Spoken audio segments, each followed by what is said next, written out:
I'm here with a top percussionist, Mr. Joe González. And Joe, I'd like to thank you so much for giving me the opportunity to do this, informal interview. And perhaps, Joe, you can tell us where we are, because this is your old stomping ground. Stomping ground. This is, we were on like 52nd Street. And I used to work over here. That's where I met Henry. I used to work between 6th and 5th Avenues. And I know Henry, we go back when I used to perform with Mario Bauza Orchestra. And we used to do concerts at the People Park and Son de la Loma also, and various places around town. I started performing, at a young age. My first professional recording was at, I was 16 years old, and it was, at that time it was the Boogaloo era, and I was performing with somebody by the name of Frankie Nieves. And we recorded an LP on Speed, this label called Speed Records. And from there, I did other groups. I performed with Orquesta Tentación, which we made another LP from that. And then various groups. I met Hilton Ruiz from my neighborhood. I'm from 62nd Street, 10th Avenue, San Juan Hill. I met Hilton Ruiz on 52nd Street. And we used to play all the time together with Hilton. And later on through the years, Hilton formed a group, which he included me in it. It was, I guess, I was recommended by the great timbalero percussionist Puerto Rican, Endel Dueño.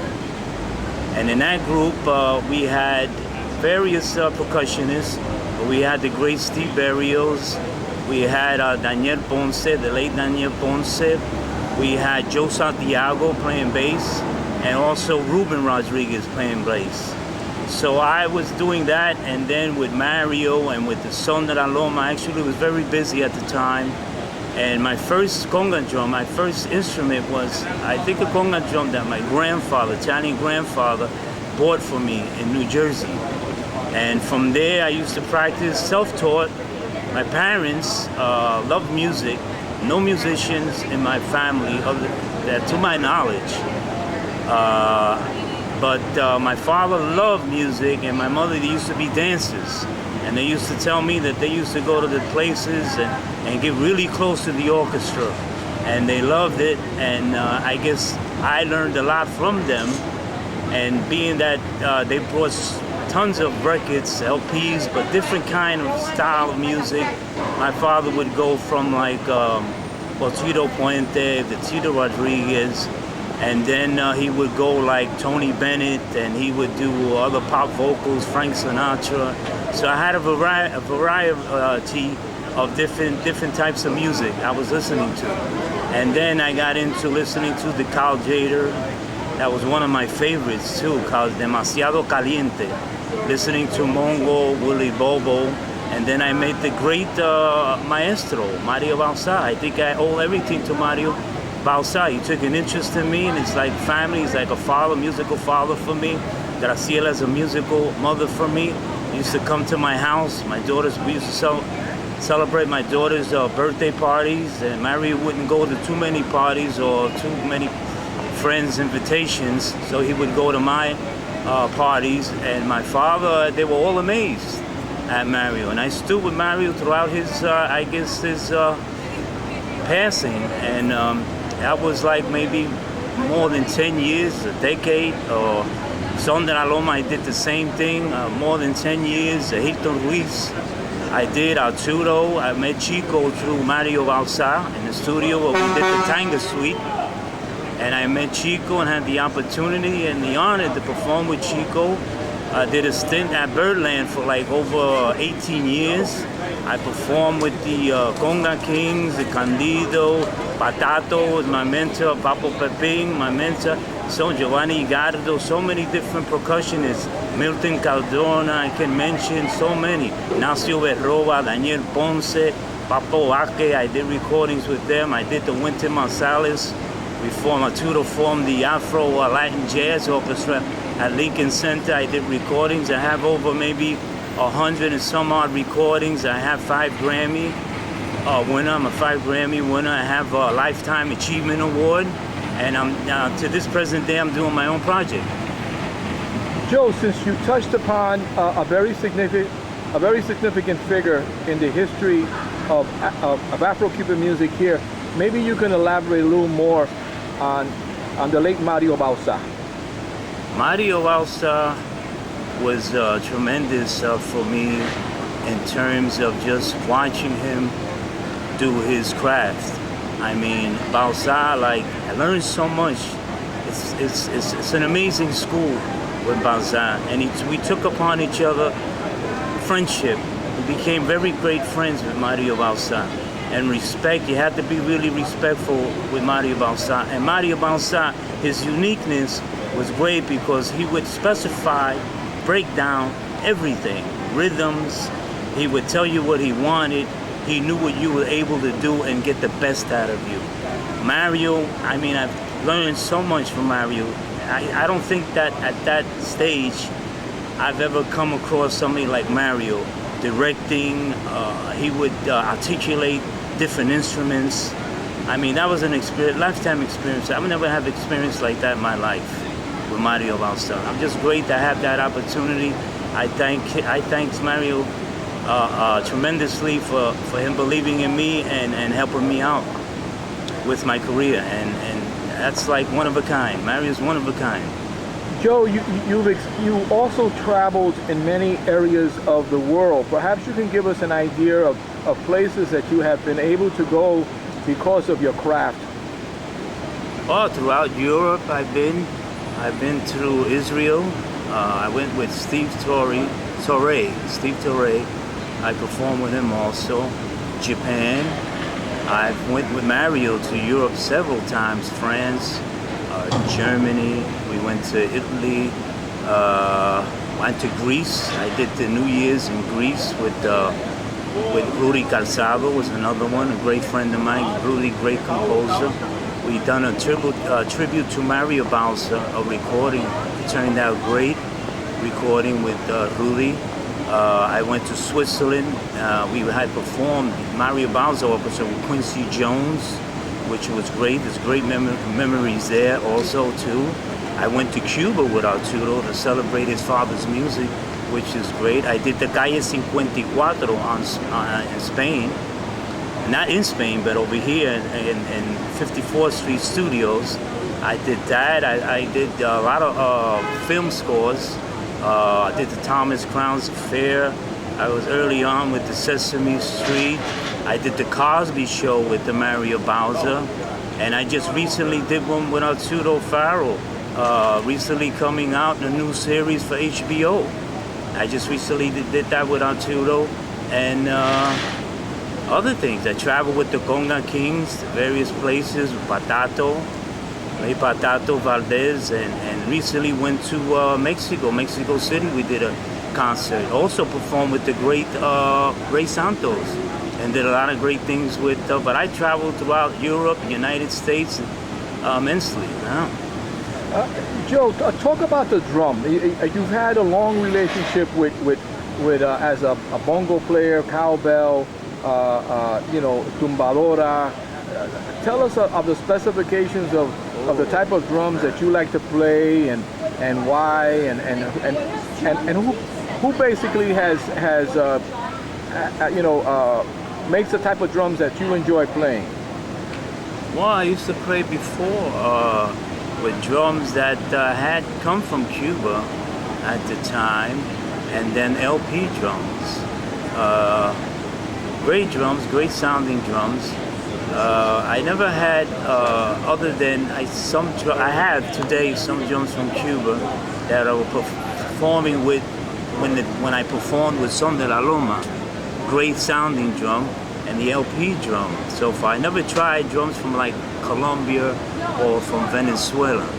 I started playing the bongo with Armando Sanchez, song music, and I've learned a lot from song music too, playing bongo. It's a different type of bongo playing than playing like the Latin jazz bongo playing.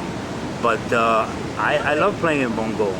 It gives you like a lot to express yourself. You can improvise on the bongo. And then I listen to the greats like Jose Mangual Sr., Gino Pozo, and Jejito.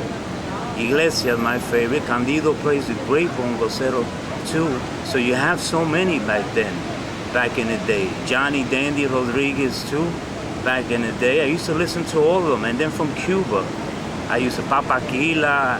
I used to Bilingüe, Miguel Quintana's, I guess, brother too.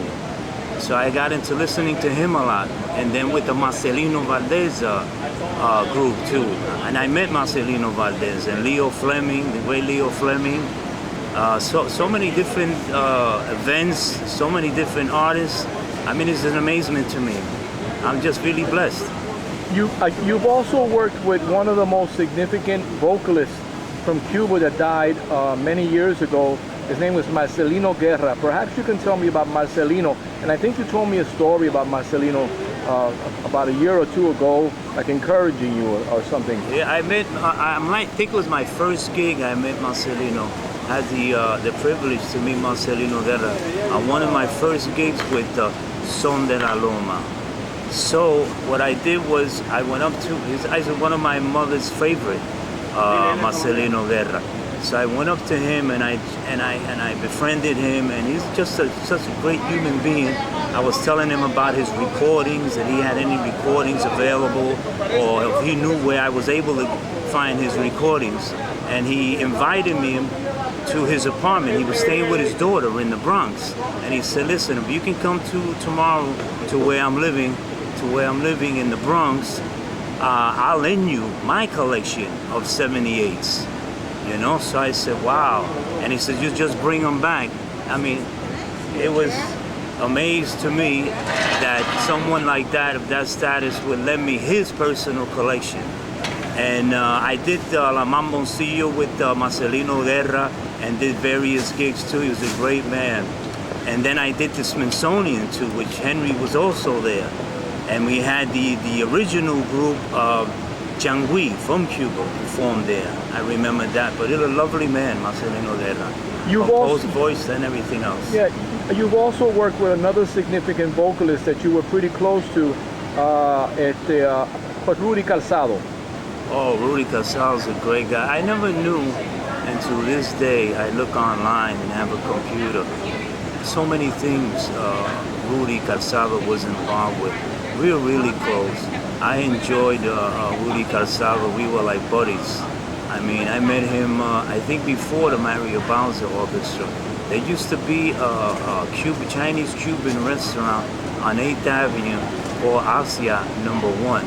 And it's also, I met Victor Paz through a friend of ours that used to be a popular band boy at the time.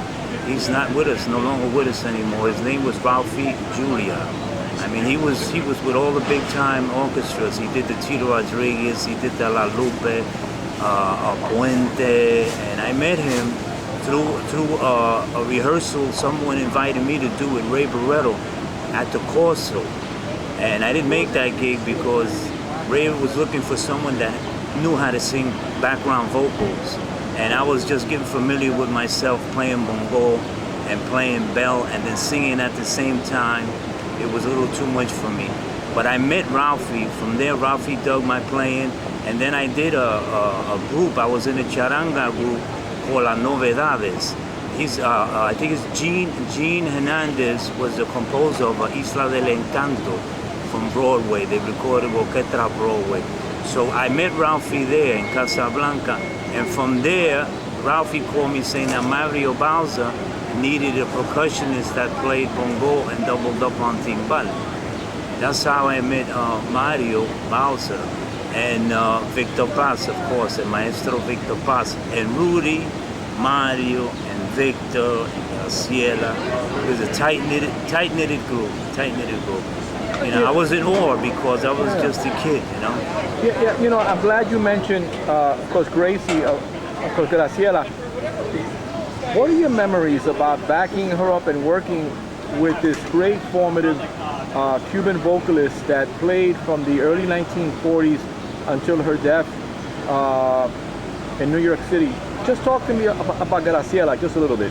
Graciela is greatness. Graciela, a great feel.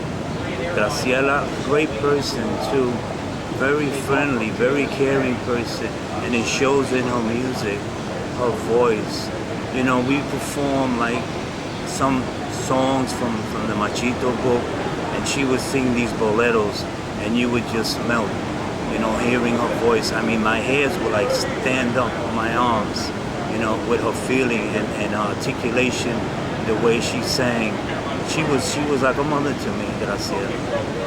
She was like a mother to me. She was something else. And then not only the ballads, she would get into the guaracha part of it.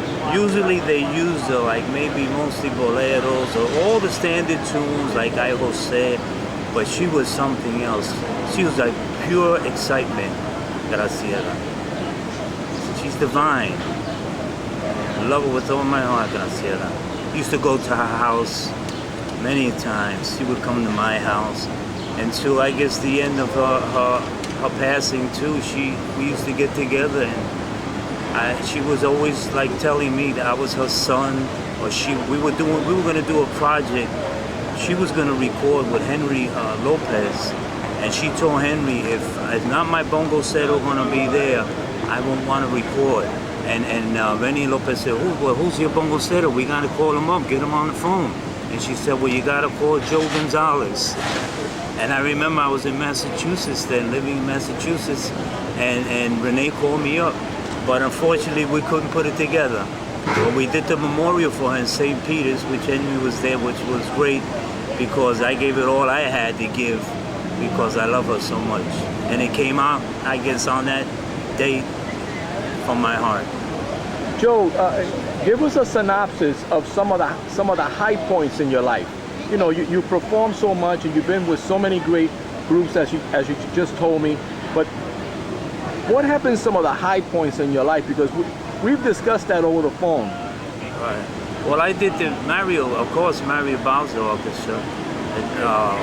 Ones that stands out. Some of the appearances, or some of the shows or concerts that stand out, like the Cosby Show, like the Switzerland, Geneva, Switzerland game we did with Quincy Jones was on it, and the Playboy Jazz Festival too, that we did with Cosby too as the MC there too. We did with Hilton Reese too. Was an honor performing with Hilton Reese, with the Dizzy Gillespie, meeting artists with Mario Bowser.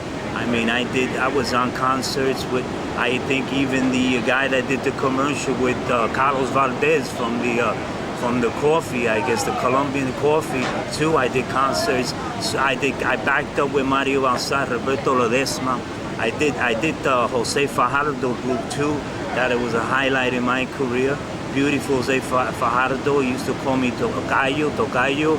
And that was a great experience for me. Armando Sanchez too, with the Son de la Loma.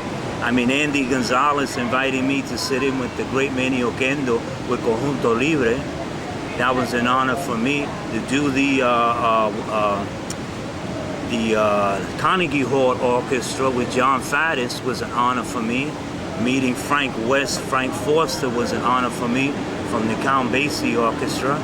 And doing the Carnegie Hall Orchestra with them, and meeting, I forget, the guy that was in charge with the JVC Latin Jazz Festival, or not Latin Jazz, the Jazz Festival.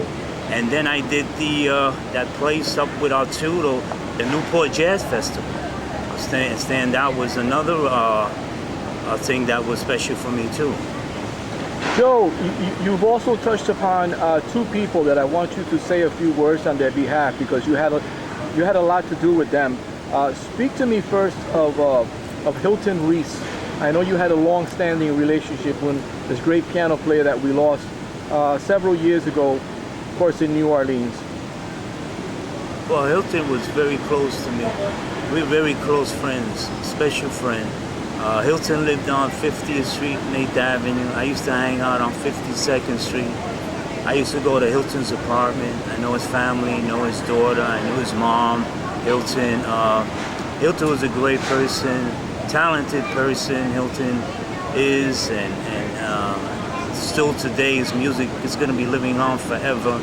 And we always used to have a great relationship. Hilton would call me, and I would maybe come to his place. I mean, he lived in Jersey, Teaneck, Jersey, I went to his house one time, I stood over and we hung out.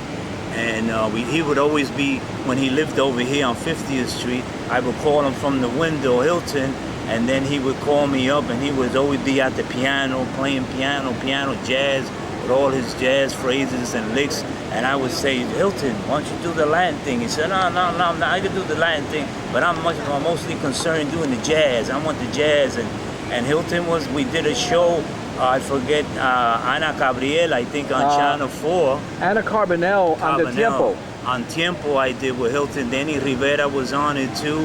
And with Hilton, he did so many things too. We did the 5 spot. We used to do the original Birdland on 106th Street too. I knew Hilton forever, man, forever. Went to Canada, we traveled too, and it was amazing with Hilton. Hilton's an amazing person, man. We did gospel music too. We went to the churches like Mary Lou Williams, and we went to the church and we did Mary Lou Williams music at the church with Andy McLeod, a great bassist that's no longer with us today also.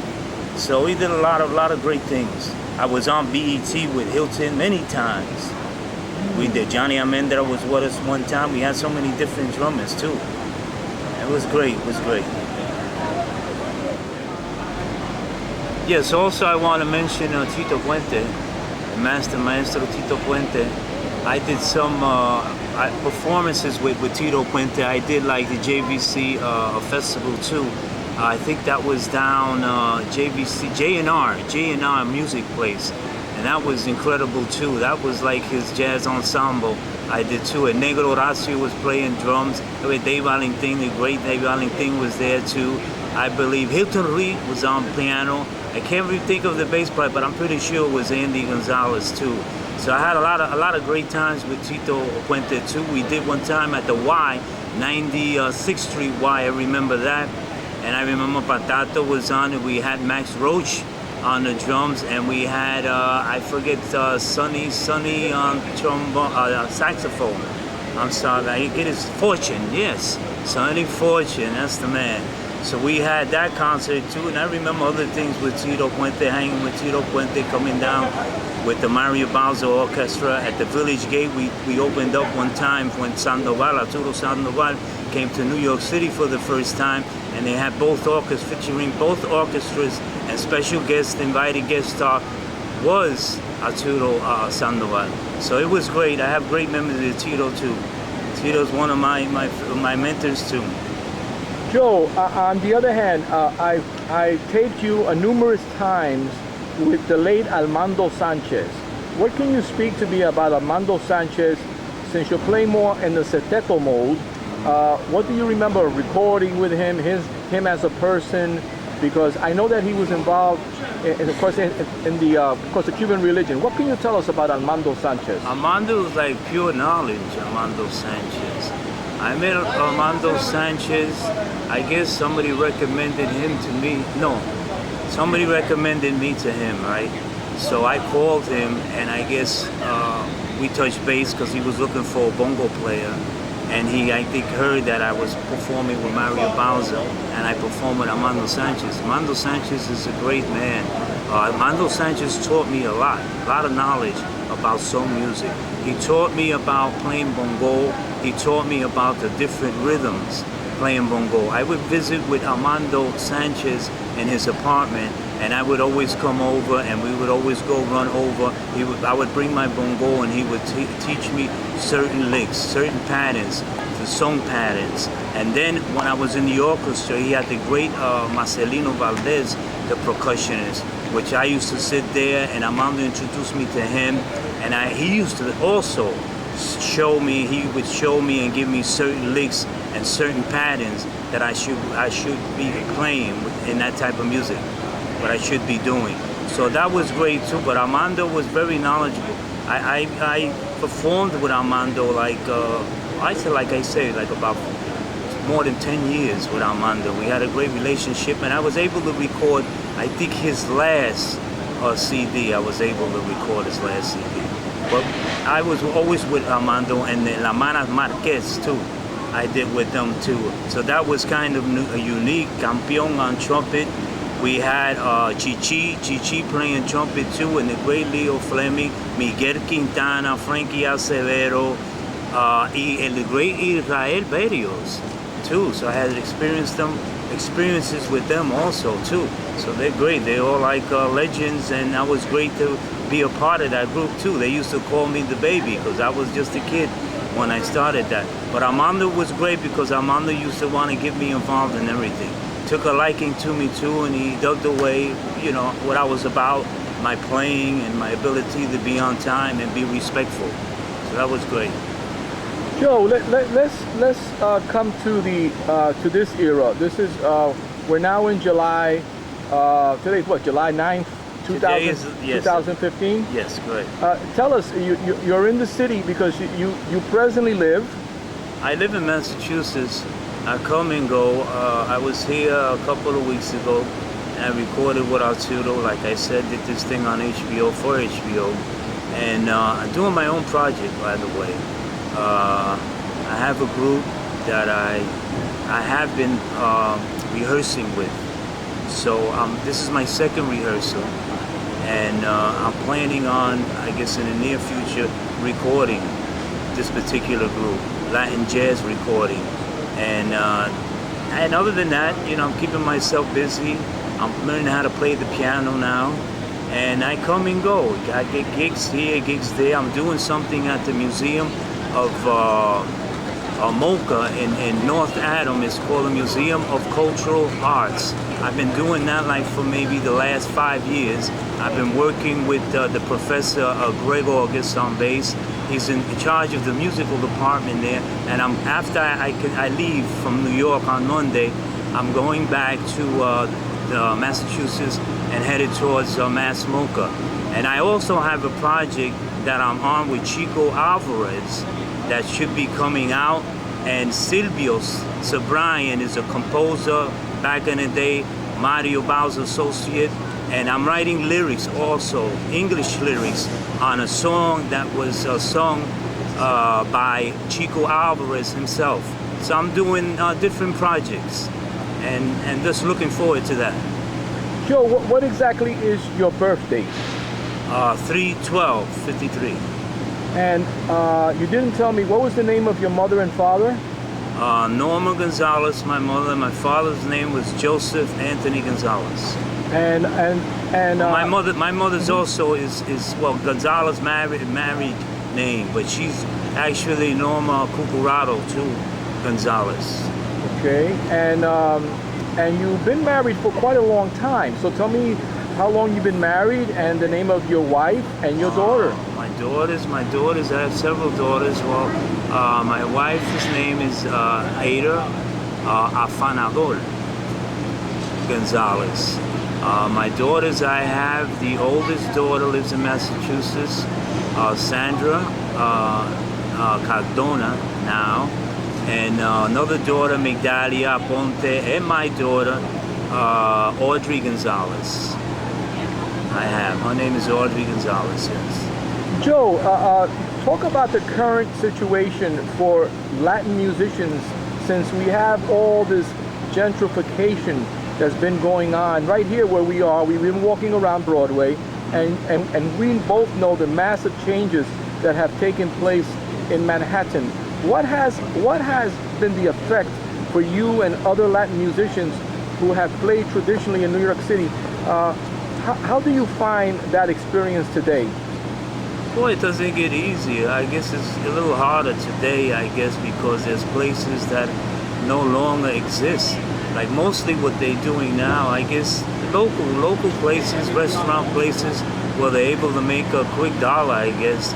I was at a place yesterday called Havana Central on 46th Street.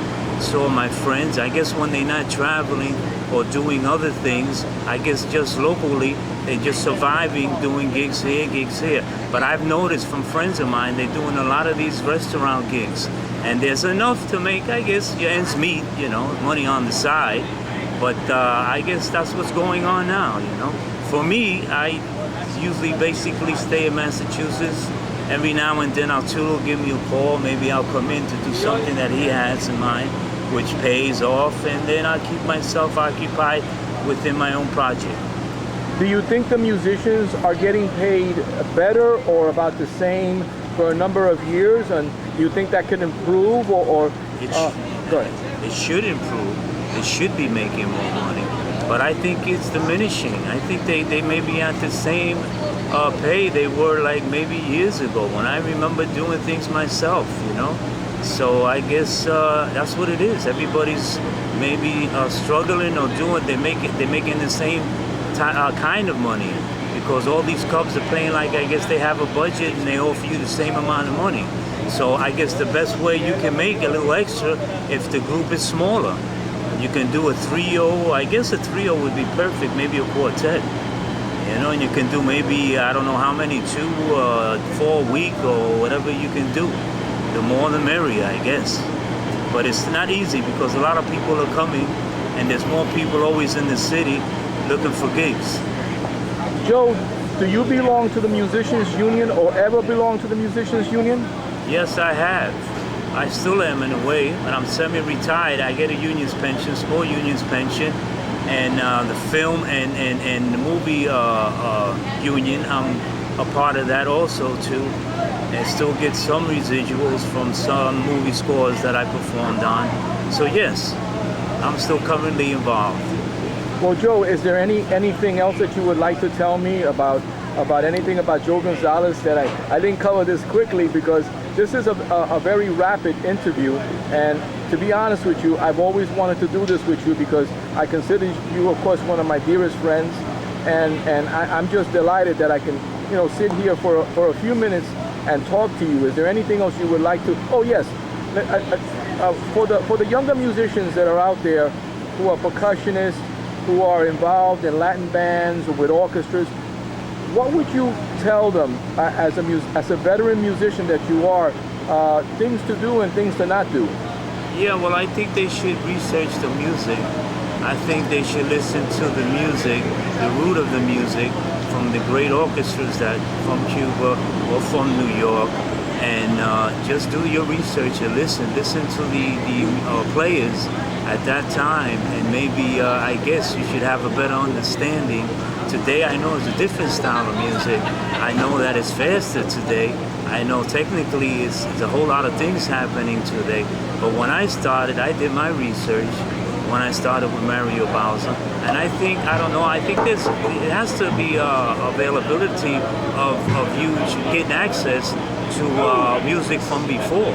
So I guess you would think you would listen to the masters and see if you could study them and their kind of way of performing and sound that they have, and technically what they did at that time. I guess it'll be a great help.